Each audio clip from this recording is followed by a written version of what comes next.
Call welcome to my YouTube channel HU tutorial home.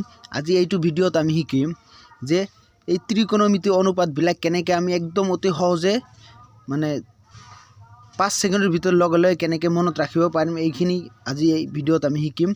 প্ৰথমতে আমি এইটো শিকাৰ কাৰণে প্ৰথম লাইনটো আমাক মনত ৰাখিব লাগিব আৰু প্ৰথম লাইনটো যদি তুমি মুখস্থ কৰিলা এইটো কৰিব পাৰা আৰু যদি মুখস্থ কৰা নাই প্ৰথম লাইনটো আমাৰ এইটো মনত ৰাখাৰ এটা প্ৰসেস আছে। এই প্ৰসেসটো মতে আমি প্ৰথম লাইনটো আমাৰ মনত ৰাখাৰ এইটো ট্ৰিক্স যে ফাৰ্স্ট লাইনটো আমি কেনেকৈ মনত ৰাখিম ৰুট ওভাৰ এই যে 4 এনেকা root over 4 root over 4 root over 4 root over 4 0 30 45 60 আৰু 90। প্ৰথমতে আমি প্ৰথমটো ইয়াত কি কৰিম 0 দিম, তাৰপিছত ইয়াত 1, তাৰপিছত 2, তাৰপিছত 3, তাৰপিছত ইয়াত দিম 4 হৈছে। এতিয়া যদি আমি 0 দিও 0/4 কি হৈ যাব 0 হৈ যাব। 0 হৈ গলে এটাৰ মান কি হ'ব 0 হৈছে। 0/4 মানে কি 0 হৈ যাব আৰু ৰুট ওভাৰ 0 = 0। আৰু ইয়াত যদি আমি চাও 1/4 আৰু এই ৰুটটো যদি 2 ৰ ওপৰত দিও এই 4 ৰ ওপৰত দিও তেতিয়া আমাৰ 2 আহি যাব আৰু 1 ৰ ওপৰত দিলে 1 হ'ব। তাৰ মানে কি হ'ব 1/2 30 ডিগ্ৰী হলে কি হ'ব 1/2 হ'ব। 30 ডিগ্ৰী হলে আমাৰ মান কি হ'ব 1/2।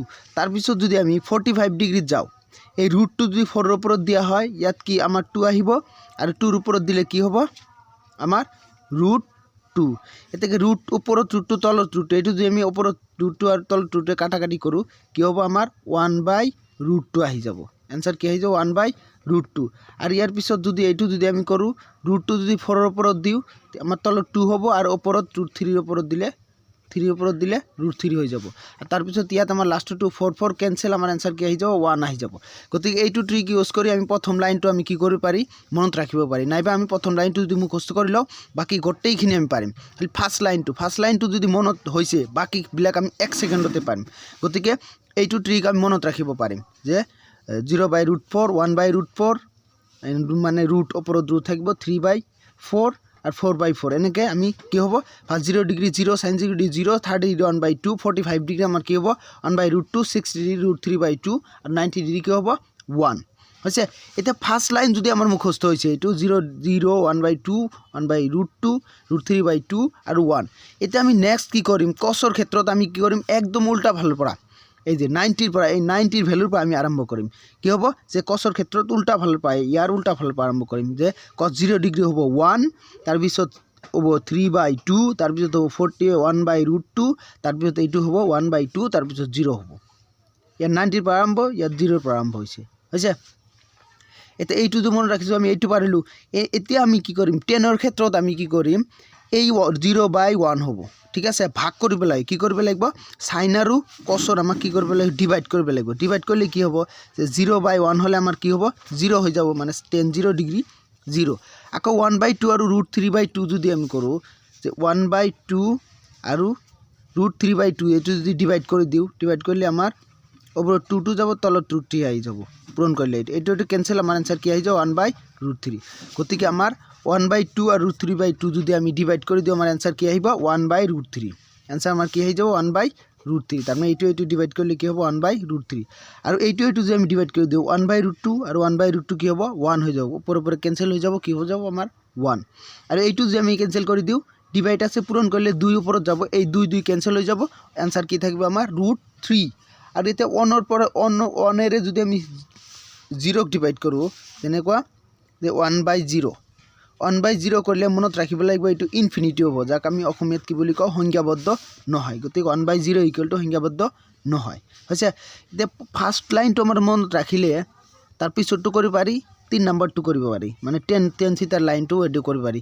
তাৰ পিছত আমি কি কৰিব পাৰিম এতিয়া cosec এ যে এইটো লাইন আমি কেনেকৈ মনত ৰাখিম এইটো আমি জানো যে সাইনৰ বিপৰীত কি হ'ব cosec।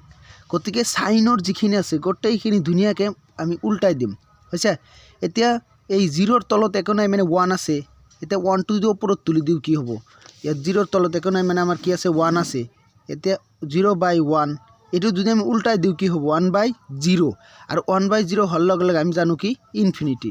গতিকে আমাৰ এইটো যদি সাইনক যদি আমি উল্টাই দিও কি হ'ব ইনফিনিটি সংখ্যাবদ্ধ নহয়। গতিকে যে সাইনের উল্টা হ'ব cosec আৰু এইটো সংখ্যাবদ্ধ নহয়। সেম এনেকুৱা যদি এইটো আমি উল্টাই দিও কি হ'ব 2/1 মানে 2 হ'ব। আকৌ এইটো উল্টাই দিলে কি হ'ব কি হ'ব √2 1 তলত থাকিলে 1 লিখিব নালাগে আকৌ এইটো উল্টাই দিলে 2/√3 2/√3 আকৌ 1/1 হলে 1 হৈ যাব তাৰ মানে কি যে cosecটোৰ মান আমাৰ কেনেকৈ উলিয়াব যে সাইনৰ উল্টা কৰি দিলে তলৰটো ওপৰত ওপৰটো তলত কৰি দিলে আমাৰ cosecে আকৌ সেম সেকেৰ ক্ষেত্ৰত আমি কি কৰিম cosেৰ উল্টা কৰি দিম কি কৰিম cosের উল্টা দেন 1/1 = কি হ'ব 1 হ'ব আকৌ ইয়াত কি হ'ব √3/2 মানে কি হ'ব 2 ওপৰত যাব 3 তলত আহিব মানে 2/√3 হ'ব এই যে 2/√3 তাৰ পিছত আমাৰ কি হ'ব এইটো cos এইটো যদি আমি উল্টাই দিও 1 তলত আহিব √2 ওপৰত যাব তার মানে কি হ'ব √2 হ'ব যে √2 আর তাৰ পিছত এইটো যদি আমি 2 ওপৰত যাব 1 তলত যাব এইটো মানে কি হ'ব 2 হ'ব এইটো আকৌ ইয়াত আমাৰ কি আছে যে cos 2 তলত 1 আছে 1 2 ওপৰত যায় 0 তলত আহিব 0 তলত আহিলে তো আমাৰ সংজ্ঞাবদ্ধ নহয় হৈছে আকৌ 10 এৰ ক্ষেত্ৰত আমি কি কৰিব কটৰ ক্ষেত্ৰত আমি কি কৰিম 10 ক উল্টাই দিব পাৰিম ঠিক আছে